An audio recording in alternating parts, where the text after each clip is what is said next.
আমি এখানে আগের বছর ফার্স্ট আসি হেয়ার হাইলাইট এন্ড হেয়ার কাটের জন্য।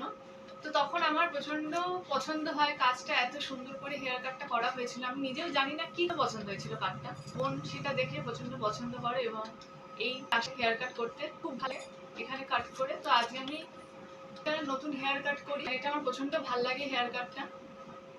আর ওকে মানিয়েছে বলো, মানে ও ছিল যে ওর কাটিংটা হয়। তো দেখো আমি লং হেয়ারের মধ্যেই ওর কাটিং করেছি এবং সামনেটা ফ্রন্টটা ওর একটু হেয়ারটা থিন আছে, তার জন্য সেইটা মাথায় রেখে যাতে ও তো একটু চেপে টেনে বাঁধে, যাতে সেইটা যেন কপালটা না বড় হয়ে যায়, তার জন্য ওর হেয়ারটা এইভাবেই কেটেছি এবং ওকে খুব সুন্দর লাগছে। ও এর আগের বারেও এসেছিলো, এবারেও ও এসেছে। এবার তুমি ক্লায়েন্টসদের মানে আদার্সদের কি রিকমেন্ড করতে চাইছো? আমি সবাইকে এটাই বলতে চাইবো যে যদি কোনো হেয়ার কাট এরকম থাকে যে আপনার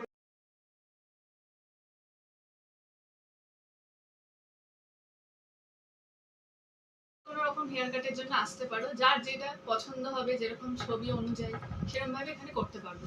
এটা ইনস্টাগ্রাম কাটিং হয়েছে কি? হ্যাঁ। ঠিক আছে, সবাই ভালো থেকো, বাই।